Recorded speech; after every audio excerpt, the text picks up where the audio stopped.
அம்பிகா என்ற ஒரு பெண். அவ பாம்பேல பிறக்கிறா. அவளுடைய கணவன் ஒரு கான்ஸ்டபிள். 10வது வகுப்பு முடித்தவுடன், ஓஎல் படிப்பு முடித்தவுடன் அவளுக்கு திருமணம் செய்து வைக்கப்படுகிறது. திருமணம் செய்ததற்கு பிறகு அவங்க பாம்பேக்கு ஷிஃப்ட் ஆகுறாங்க. காலையில எழுந்திருச்சு தன்னுடைய கணவருடைய யூனிஃபார்மை அவங்க தான் அயன் பண்றாங்க. அயன் பண்ணி கொடுக்க அந்த யூனிஃபார்மை பார்க்கறாங்க. அவன் யூனிஃபார்ம் போட்டுக்கக்கூடிய தன்னுடைய கணவரை பார்க்கறாங்க. போலீஸ் ஆகுறதுனா என்னங்க படிக்கிறதுன்னு கேட்கறாங்க. அவங்க சொல்றாங்க ஃபர்ஸ்ட் +2 பாஸ் பண்ணணும்ன்ற. அவங்க +2 பாஸ் பண்றாங்க ஏஎல். அதுக்கப்புறமா ஒரு டிகிரி பாஸ் பண்றாங்க. அதுக்கப்புறமா போலீஸ்க்கான அந்த எக்ஸாமினேஷனை எழுதுறாங்க. எழுதி அவர்கள் அதில் மாநிலத்திலேயே முதலாவது பெண்ணாக அவங்க தேர்ச்சி விடுறாங்க. தேர்ச்சி உற்று அவர்கள் மிக ஹை லெவல்ல தேர்ச்சி உற்றதனால் அவருக்கு ரொம்ப ஹை லெவலான அந்த போஸ்டிங் அவருக்கு வழங்கப்படுது அந்த காவல்துறையில். முதலாக அந்த காவல் பணியை எடுத்துக்கொண்டு அவர் ஸ்டேஷனுக்கு வராங்க. ஸ்டேஷன்ல கதவு திறந்து ஃபர்ஸ்ட் சல்யூட் அவருக்கு வச்சதே அவருடைய கணவர் தான். இந்த காட்சியை நான் தொலைக்காட்சியில் பார்க்கிறேன். கல்யாணம் ஆயிடுச்சு, 15 வயது 16 வயதில் இருக்கக்கூடிய ஒரு பெண் திருமணம் சைல்ட் மேரேஜ் தான் நான் நினைக்கிறேன். I don't know. அந்த இடத்திலிருந்து அவள் ஏறி போய் இப்பொழுது டிஜிபியாக நிற்கிறாள். எந்த இடத்திலிருந்து தொடங்க வேண்டும் என்பதில்லை, எந்த இடத்திலிருந்தும் நீங்கள் தொடங்கலாம். அதுதான் கல்விக்கான வாய்ப்பு. வயதோ சூழலோ எதுவுமே தடை கிடையாது. அடுத்த கட்டத்திற்கு உங்களை நீங்களே எப்படி தயார் செய்து கொள்கிறீர்கள் என்பது. நான் இலக்கியம் படித்தவள், அதனால் உங்களுக்கு ஒரு இலக்கியத்திற்கான ஒருவரை நான் உங்களுக்கு அறிமுகம் செய்து விட்டு போகிறேன். நீங்கள் உங்களுடைய வாழ்க்கை சூழல் எதுவாக இருக்கிறது, உங்களுடைய குடும்ப சூழல், உங்களுடைய சமூக சூழல், என் சூழலுக்கு அப்பாற்பட்டது. ஃபார்முலான்னு ஒன்று இருக்குல்ல, அது எல்லாருக்குமே ஒண்ணுதான். என்னுடைய சூழலை நான் சொன்னால் உங்கள் சூழலை விட என்னுடைய சூழல் மிக தாழ்ச்சியானதாக இருந்திருக்கும் என்று நான் நம்புகிறேன். என்னாலேயே முடிகிறது என்றால் உங்களால் ஏன் முடியாது என்கின்ற கேள்வியோடு தான் நான் இதை முன்வைக்கிறேன். நான் கல்வியை கையில் எடுத்த பொழுது வாசிப்பை தொடர்ந்தேன். எனக்கு வாசிக்கிறது ரொம்ப பிடிக்கும்.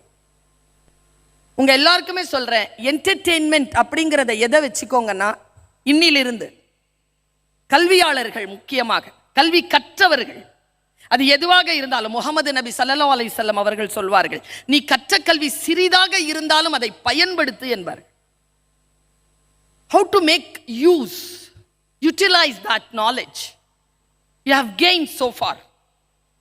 நான் இந்த இடத்துல நிறுத்தி சொல்றேன், நிறைய இஸ்லாமிய குழந்தைகள் இருக்கிறீர்கள். ஒரு அடிமை தன்னுடைய விடுதலையை வேண்டுகிறான். இது நடக்குது 7ஆம் நூற்றாண்டின் முற்பகுதியில்.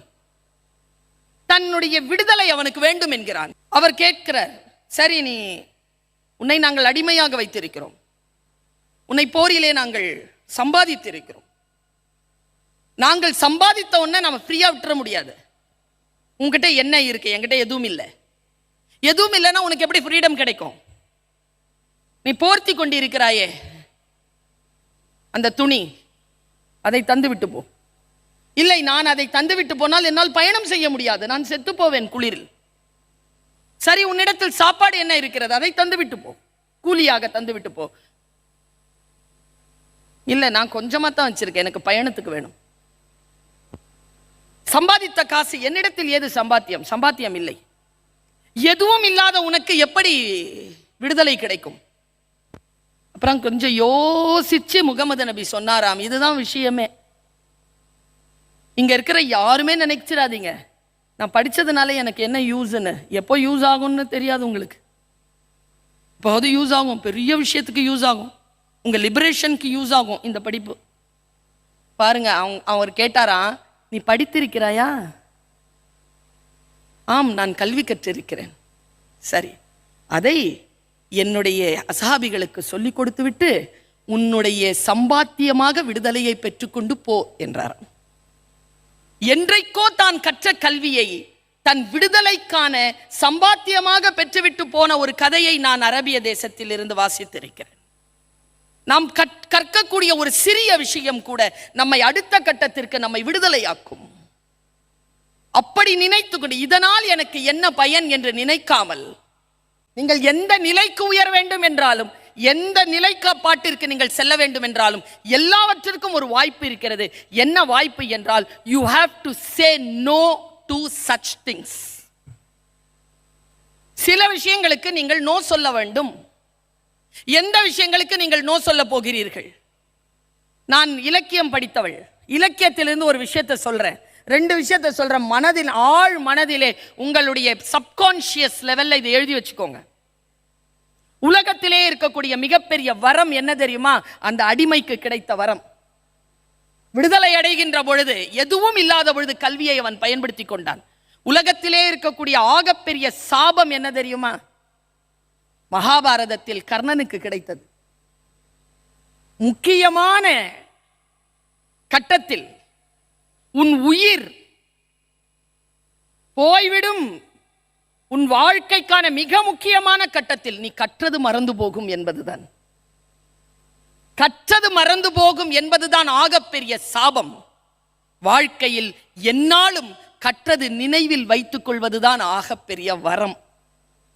நீங்க எப்படி இந்த டிப்ளமா வாங்குனீங்கன்னு எனக்கு தெரியாது. என்னுடைய கிளாஸ்ல இது வரைக்கும் 25 இயர்ஸ்ல என் வகுப்புல பாடம் நான் நடத்தி ஒரு குழந்தை கூட ஃபெயில் ஆகி போனது கிடையாது டிகிரி இல்லாம. அதுதான் ஒரு டீச்சருக்கு கிடைத்திருக்கக்கூடிய மிகப்பெரிய ரெம்யூனரேஷனா நான் கருதுகிறேன். இங்கே இருக்கக்கூடிய பேராசிரியர்களின் திருக்கரங்களால் நீங்கள் டிப்ளமாவை பெறக்கூடிய வாய்ப்பை மெல்வின் அவர்கள் ஏற்படுத்தி தந்தார்கள். டீச்சர்ஸ் இங்கே உங்களுக்கு என்ன சொல்லி தந்திருக்கிறார்கள் என்பது உங்களுடைய வாழ்க்கையில் நீங்கள் எதுவாக வரப்போகிறீர்கள் என்பதை வைத்துத்தான் இந்த வரலாறு குறித்து கொள்ளப்படும். ராமாயணத்தில் 4 அண்ணன் தம்பிங்க இருக்காங்க. 4 பேர். யாருக்கா பேர் தெரியுமா? சொல்லுங்க. ராமாயணத்தில் 4 அண்ணன் தம்பிங்க பேரு: ராமன், லக்ஷ்மணன், பரதன், சத்ருக்னன். சத்ருகன்னு சொல்லுவாங்க எல்லாரும். ஏன்னா அவ்வளோ ஃபேமஸ் கிடையாது. நான் இது எங்கேயாவது பரவாயில்ல sir, kudos to the teachers. 4 அண்ணன் தம்பிங்க பேரையாவது சொன்னாங்க. இந்த கடைசி பேர் வரவே வராது. நிறைய பேர் மகாபாரதத்திலிருந்து நகுலன் சகாதேவன் சொல்லுவாங்க.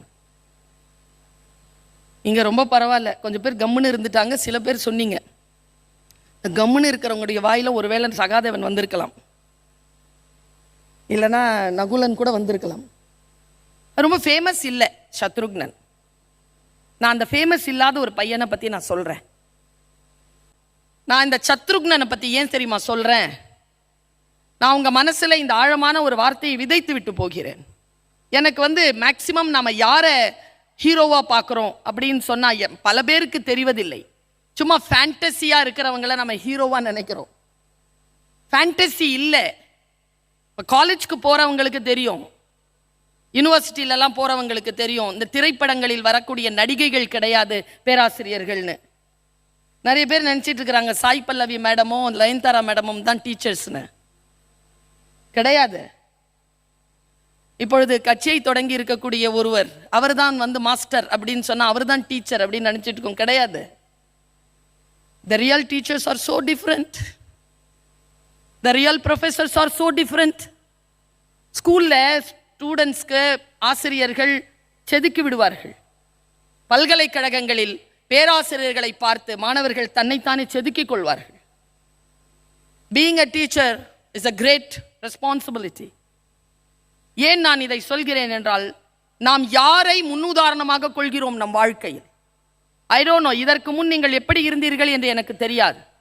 இந்த பட்டத்தை பெற்றுவிட்டு, இந்த பட்டயத்தை கையில் பெற்றுக்கொண்டு நீங்கள் வெளியில் செல்லுகின்ற பொழுது உங்களுடைய மனதளவிலே நீங்கள் ஒரு படி நிலையாவது உங்கள் தரத்திலும் உங்களுடைய எதிர்காலம் பற்றிய திட்டமிடுதலிலும் உயர்ந்திருக்க வேண்டும் என்கின்ற உயர்ந்த சிந்தனையோடு நான் இதை விதைக்கிறேன். 4 பேர் அண்ணன் தம்பிங்கள்ல ஃபர்ஸ்ட் நம்ம ராமன் பேரை சொல்லி செகண்ட் பேரை யாரை சொன்னோம்? லக்ஷ்மணன் பேரை சொன்னோமா? செகண்ட் பேரா யார் வந்திருக்கணும்? ஹைரார்க்கியில் பரதன் வந்திருக்கணும். ஏன் சொல்லலை? ஏன்னா அவர் ரொம்ப ஃபேமஸாக இருக்கிறவங்களுக்கு ஹைரார்க்கியை மாற்றி சொல்லிடுறோம். லிஸ்ட்டை சொன்னாலே ஹைரார்க்கியெல்லாம் மாற்றி சொல்லிடுவோம் நாம். எனக்கு தெரிஞ்சு the real hero of epic for youth is not any of these 3. I prefer and I give an example to the youth community is Shatrugnan. Who is Shatrugnan? யார் அவர்? அவர் பிறக்கின்ற பொழுது வசிட்டர் அவருக்கு சத்ருக்னன் என்று பெயர் வைத்தார். நான் உங்க எல்லாருக்குமே பாடமாகவே இதை சொல்லிவிட்டு போகிறேன். சத்ரு என்றால் பகை, எனிமி. க்னன் என்றால் அழித்தவன், டிஸ்ட்ராய் பண்ணவன், அழித்து விட்டவன், பகையை அழித்தவன் சத்ருக்னன். நான் கம்பராமாயணத்தை பார்க்கிறேன், வால்மீகி ராமாயணத்தை படிக்கிறேன், துளசி ராமாயணத்தை படிக்கிறேன். எத்தனை ராமாயணங்கள் இருக்கிறதோ அத்தனை ராமாயணங்களிலும் சத்ருக்னன் பற்றிய டேட்டா, எவிடன்ஸ் எடுக்கிறேன். எங்கேயாவது இவர் போராடி இருக்கிறாரா? யாரையாவது பகையை அழிச்சிருக்கிறாரா? பார்த்தா எவிடன்ஸே இல்லை. எவிடன்ஸே இல்லைன்னா அந்த பேர் ஏன் வச்சாரு சத்ருக்னன்? சத்ருக்னன்ற பேரை வசிட்டர் ஏன் வச்சாரு? அப்ப சத்ருக்னன்னா என்னன்னா பகை அழித்தல்னா என்னன்ற பிலாசபிக்குள்ள நான் போறேன். சத்ருக்னன் அழித்த பகை எதுன்னு நான் சொன்னேன்னு வச்சுக்கங்க இன்னைக்கு, I think this is the right crowd to tell this matter. எப்படி அவன் பகை அழித்தான், எந்த பகையை அழித்தான், யாருக்கு எது பகை? நான் ஆப்ரஹாம் லிங்கனை படிக்கிறேன். ஆப்ரஹாம் லிங்கன் தன்னுடைய குழந்தைக்கு, தன் குழந்தையின் ஆசிரியருக்கு எழுதிய கடிதத்தில் 10 பாயிண்ட் எழுதியிருப்பார். முடிஞ்சா இன்னைக்கு போய் கூகுள் பண்ணி அந்த 10 பாயிண்ட் 15 பாயிண்ட்டையும் படிங்க. அதுல 7ஆவதோ 8ஆவதோ ஒரு பாயிண்ட் வரும். மேபி நான் அந்த பாயிண்ட்ஸினுடைய நம்பரை மாற்றி சொல்லலாம். அதில் ஒரு வார்த்தை இருக்கிறது, என் குழந்தைக்கு சொல்லிக் கொடுங்கள், ஒவ்வொரு பகைவனுக்கும் ஒரு நண்பன் இருக்கிறான். என் பெர்ஸ்பெக்டிவ் மாறிய இடம் அது. ஒவ்வொரு பகைவனுக்கும் ஒரு நண்பன் இருக்கிறான். உனக்கு தான் அது பகை, அவன் நண்பனுக்கு அவன் நண்பன் தான். அப்படி என்றால் பகை என்கின்ற பெர்ஸ்பெக்டிவ் எனக்கு மாறுகிறது. எது பகை, எனக்கு எது பகை? எனக்கு I am not diabetes, sugar நான் சாப்பிடலாம், சுகர் எனக்கு பகை கிடையாது. ஆனா யாருக்கு டயாபெட்டிஸ் இருக்கிறதோ அவருக்கு சுகர் பகை. எனக்கு பகை இல்லாத ஒன்று உனக்கு பகையாக முடியும். அப்படி என்றால் பிலோசாபிக்கலா சத்ருக்னன் வென்ற பகை எது? நான் ஒன்று சொல்லுகிறேன் குழந்தைகளே, என் மாணவ கண்மணிகளே, இளைஞர்களே, உங்கள் காலடியிலிருந்து நிலம் நகர்ந்துரும். இப்ப நான் அதை சொன்னேன்னா, உலகத்திலே எது ரொம்ப அற்புதமானது தெரியுமா? ஒரு விஷயத்தை நாம் புரிந்து கொள்ளுகின்ற பொழுது, புதுசா ஒரு விஷயத்தை புரிஞ்சுக்கிட்டோம்னு வச்சுக்கோங்களேன், அதை விட மேலான விஷயம் இந்த உலகத்தில் எதுவும் கிடையாதுன்னு நான் நினைக்கிறேன். என் குழந்தை சொன்னா ஒரு வாட்டி, அம்மா தேங்க்ஸ், ஏண்டா நான் கரெக்டா 4 o'clock விளையாடுறதுக்கு போயிட்டேனே. அப்ப அவனுக்கு 4 years. எப்படிடா தெரிஞ்சது உனக்கு? நீங்க தானே சொல்லி கொடுத்தீங்க கிளாக் பார்க்கறதுக்கு. அந்த தேங்க்ஸ் இருக்குல்ல, ஆகப்பெரிய remuneration as a teacher. So thanks to me after hear this matter of Shatrugna. Shatrughnan எந்த பகையை வென்றான் தெரியுமா? ஒவ்வொரு பிறப்பிற்கும் ஒரு நோக்கம் இருக்கு. எனக்கு தெரியாது இல்லாமல் இறைவன் இந்த பூமியில் யாரையும் பிறக்க வைப்பதில்லை. இறைவன் பூமியில் குப்பைகளை எறிவதே இல்லை. எல்லோருக்கும் ஒரு நோக்கத்தோடு தான் எல்லோரையும் பிறக்க வைக்கிறான். என் நோக்கம் இதோ உங்கள் முன்னால் பேசுவதற்கானது. என் பிறப்பிற்கான நோக்கத்தில் இதுவும் ஒன்று. ஒவ்வொருவருக்கும் ஒரு நோக்கம் இருக்கிறது. சத்ருக்னனுக்கு ஒரு நோக்கம் என்ன தெரியுமா? பரதன் உடன் வாழ்வது, ராமன் உடன் வாழ்வது லக்ஷ்மணனின் நோக்கம் என்றால், பரதன் உடன் வாழ்வது சத்ருக்னனின் இலக்கு. நான் இங்க நிறுத்துறேன். அவன் எந்த பகை வென்றான் தெரியுமா? பரதன் பார்க்கறதுக்கு சுமாரா இருப்பான், பெரிய லீடர்ஷிப் குவாலிட்டிலாம் இல்லை, அன்பானவன் அவ்வளவுதான். ஆனால் அவனோடையே இருந்துட்டான் சத்ருக்னன். ராம் இருக்கார்ல, charismatic fellow, he's a god, he's so handsome, so charm, so good. அவனை நீங்க இப்படி பார்த்துட்டீங்கன்னு வச்சுக்கோங்களேன், ராமனை இப்படி பார்த்துட்டீங்கனாலே உங்க ஆன்மா போய் மண்டிட்டுரும். அவனை தவிர்த்து வேற யாரையும் உங்களால் பார்க்க முடியாது. that charismatic power Ram has. Lakshmanan என்ன பண்ணான் தெரியுமா? ராமனோடையே இருந்துட்டான். சத்ருக்னனுக்கு தெரியும் ராமன் ரொம்ப சாம்னு. ராமன் நிமிந்து பார்த்துட்டோம்னா தான் பரதனோடு இருக்க முடியாதுங்கிறது அவனுக்கு தெரியும். அதனால என்ன பண்ணான் தெரியுமா? தன் பிறப்பின் நோக்கம் பரதனாக இருக்கின்ற பொழுது, பரதனுடன் வாழ்வது என்ற பொழுது, அந்த சாம் ஒருபோதும் தன்னுடைய மனதையும் தன் ஆற்றலையும் குலைத்து விடக்கூடாது என்பதற்காக ராம் என்கின்ற சௌந்தரியத்தை நிமிர்ந்து பார்க்காமல் அது தனக்கு பகை என்ற அந்த பகையை வென்றவன் சத்ருக்னன். நிமிர்ந்து கூட பார்க்கலைங்க அவன் ராமனை. காடுங்க, அதை கூட நிமிர்ந்து பார்க்காமல் தன் கடமையை செய்தவன் சத்ருக்னன். எனக்கு தெரியாது உங்களுடைய இடையிலே யாரெல்லாம் வருவார்கள் என்று. யார் வந்தாலும் என் பிள்ளைகளே, சத்ருக்னனை போல் உங்கள் வாழ்க்கை இலக்கை நோக்கி நகர்ந்து கொண்டே இருங்கள். Never allow anything to distract yourself. நீங்கள் சத்ருக்னன் தான் என்றால் உங்களுக்கான பகையை வென்று எப்பிக்ல உங்களுக்கான இடத்தை நீங்கள் பெற்றுக்கொள்ளுங்கள் என்கிறேன் நான். பல நேரங்களில் நமக்கான வாய்ப்பு அளிக்கப்படுகின்ற பொழுது அந்த வாய்ப்பை எப்படி நாம் பயன்படுத்திக் கொள்வது? பல நேரங்களில் இருக்கக்கூடிய சிக்கல் என்ன தெரியுமா? நம்முடைய பவர் நமக்கு புரியறதில்லை. Never think to small. Never think small. Aim is a crime. APJ Abdul Kalam. Think big. Think high. Anything happens, think high. பெரிய விஷயமா யோசிங்க. எங்கேயும் போய் உங்களை நீங்களே சின்னதா யோசிக்காதீங்க. மிகப்பெரிய விஷயமா யோசிங்க. யோசிக்கிறதுங்கிறது காஸ்மாஸ் உங்களை கவனித்துக் கொண்டிருக்கிறது. நான் ஒரு மந்திர சொல்லை சொல்கிறேன். நீ எதை தேடிக்கொண்டிருக்கிறாயோ அதுவும் உன்னை தேடுகிறது. அது எதுவாக இருந்தாலும் இன்டென்ஸா நீ எதை தேடுகிறாயோ அது உன்னை தேடும். மரணமாக இருந்தாலும் அது உன்னை தேடும். தோல்வியாக இருந்தாலும் அது உன்னை தேடும். காதலாக இருந்தால் தேடும். காமமாக இருந்தால் தேடும். வெற்றியாக இருந்தால் தேடும். உறவாக இருந்தால் தேடும். எதை நீ தேடுகிறாயோ அது உன்னை தேடுகிறது. பல நேரங்களில் இதை நான் ஒரு 17 இயர்ஸ் குரூப்ல சொல்லிட்டேன். எதை நீ தேடுகிறாயோ அது உன்னை தேடுகிறது. ஃபர்ஸ்ட் இயர் அங்க ஏஎல் முடிச்ச ஃப்ரெஷ். அவன் எழுந்திருச்சு சொல்றான், மேம் இன்னொரு வாட்டி சொல்லுங்க மேம். எதை நீ தேடிக்கொண்டிருக்கிறாயோ அது உன்னை தேடுகிறது. நிஜமாவா மேம்? நம்பலாமா மேம்? எதை நான் தேடுகிறேனோ அதையும். டேய், நான் சொல்ல வந்தது வேறடா. தேடிராதீங்க, வந்துரும். எதுவாக இருந்தாலும் எது உங்களுடைய வாழ்க்கைக்கு தகுதியானதோ அதை தேடுங்கள். நான் ஸ்க்ரோலிங் பண்ணிக்கிட்டே இருக்கிறேன். எனக்கு ஒரு முக்கியமான ஒரு தகவல் கிடைத்தது. கவனம் என் பிள்ளைகளே, கவனம்.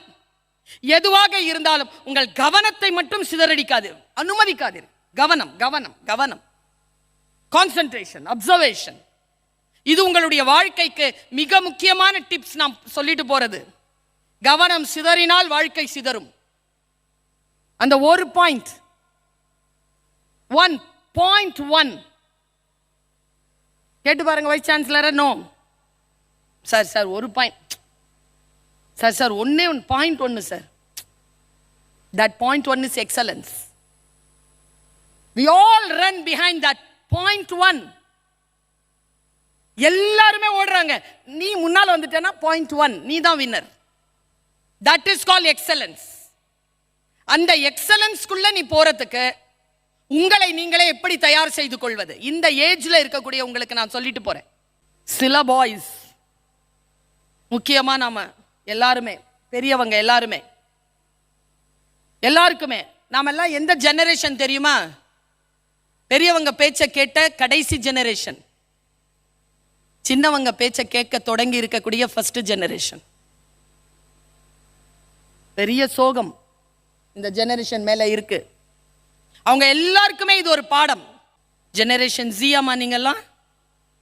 ஜெனரேஷன் ஜெட் ஆமாவா இல்லையா? இல்லையா? அதை விட வயசானவங்க இருக்கீங்களா?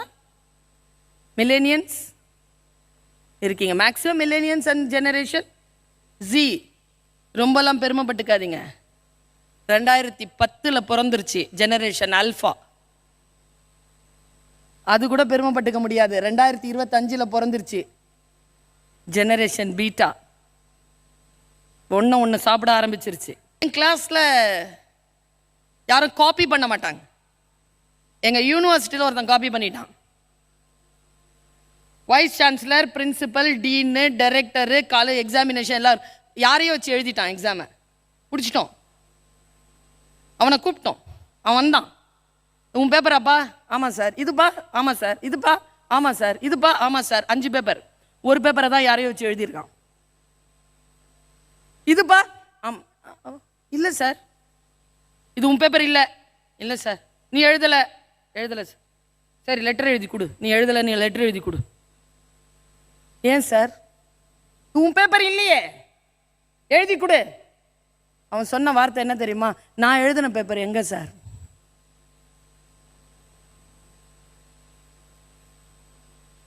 சைலண்டா இருந்தா கள்ளம் பெருசா காவல் பெருசானா கள்ளம் தான் பெருசு.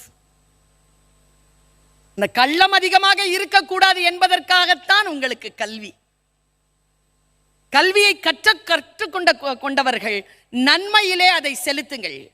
யாரையும் நம்பாமலும் இருக்க வேண்டாம், முழுமையாக நம்பவும் வேண்டாம். யாரோ ஒருத்தர் சொன்னார், ஒரு ப்ரொஃபஸர் இங்க வந்து சொன்னார், ஐ ரியலி சல்யூட் ஹிம். அவர் சொன்னார், கைட் வித் நோ கண்ட்ரோல் என்று சொன்னார். What a word for a teacher. Guide them without controlling them. வாழ்க்கை என்பது லேடர் தான், ஏறிட்டே இருக்கணுமே தவிர இறங்கக்கூடாது. One step, another step, another step, another stepனு போய்கிட்டே இருக்கணும். கூட இருக்கிறவங்களா நல்லவங்களா தான் இருப்பாங்கன்னா கிடையாது. நாமளே நல்லவங்க இல்லை கூட இருக்கிறவங்களுக்கு, அவங்க எப்படி நமக்கு நல்லவங்களா இருப்பாங்க? இருக்க மாட்டாங்க. They will make all kind of challenges to us. We have to face them, but we cannot leave them. புரிஞ்சுக்கோங்க. நான் எப்பவுமே சொல்றது, பஞ்சதந்திரத்தில் வரும், ஒரு தவளை இருந்துச்சு. நாம எல்லாரும் தவளை தான். அது வந்து ஆத்த கிராஸ் பண்ண போச்சு. அப்போ ஒரு தேள் வந்துச்சு. நான் தேள்னு சொல்றது தேள் இல்லை, யாராவது இருக்கலாம். தேள் வந்துச்சு. தேள் சொல்லிச்சு, என்னை முதுகில் எடுத்துக்கிட்டு போ, நானும் அந்த பக்கம் போகணும். நம்மெல்லாம் தவளை எவ்வளோ புத்திசாலி, ஒத்துக்குவோமா தேளை முதுகில் எடுக்கிறதுக்கு? we say no. வீட்டில் போய் கொஞ்சம் மெதுவாக யோசிங்க இந்த விஷயத்த. நான் வேகமாக சொல்லிட்டு போகிறேன், மெதுவாக யோசி. என்னை தூக்கிக்கோ பின்னால். இல்லை இல்லை தூக்க மாட்டேன். நோ. ஏன்?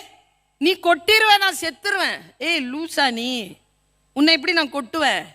நான் பின்னால் எழுந்து உன்னோட உட்காந்துட்டு இருந்தேன்னா நான் உன்னை கொட்டினோன்னா நீயும் சாவ நானும் சாவன் தானே. நான் கொட்ட மாட்டேன், ப்ளீஸ் என்னை கூட்டிகிட்டு போ. சரி, ஏற்றுக்குச்சு முதுகலை. நிறைய பேர் ஏற்றுக்கிட்டு இருக்கோம் முதுகலை. ஏற்றுக்கிட்டு ஆற்ற கிடக்குது, ஆறு கொஞ்சம் அப்படி தழும்புது. அப்போது தவளை சொல்லுது, நீ பயப்படாத, நான் உன்னை கரெக்டாக கூட்டு போயிடுவேன், பயப்படாத அப்படின்னு சொல்லிக்கிட்டே இருக்கும்போதே தேள் ஒரே கொட்டா கொட்டிருச்சு நடுமண்டையில். இப்போ தவளை உள்ள இறங்கி அழுவுது, சாகுது. சாகும்போது தவளை என்ன டைலாக் சொல்லியிருக்கோன்னு நினைக்கிறீங்க? நாம் எல்லாரும் சொல்கிற டைலாக் தான், நான் உனக்கு என்ன துரோகம் பண்ணேன்?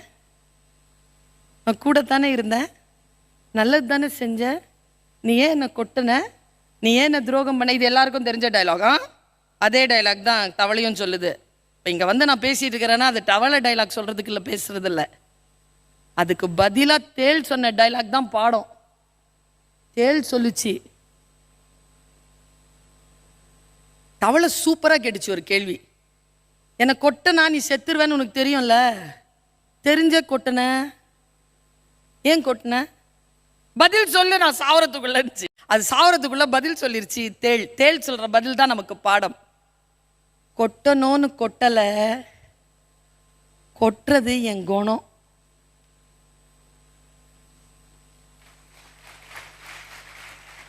இந்த கைத்தட்டெல்லாம் கொட்டு வாங்கின தவளை. குணத்தை அறிந்து கொள்ளுங்கள் என் கண்மணிகளே. உடன் யார் இருக்கிறார்களோ அவர்கள் குணத்தை அறிந்து கொள்ளுங்கள். இந்த ஆசிரியை ஒரு வார்த்தையை சொல்லிவிட்டு போகிறேன், யாரையும் நம்மால் திருத்திவிட முடியாது. அதற்காக நாம் இந்த உலகத்தில் பிறக்கவே இல்லை. புரிந்து கொள்ளுங்கள்.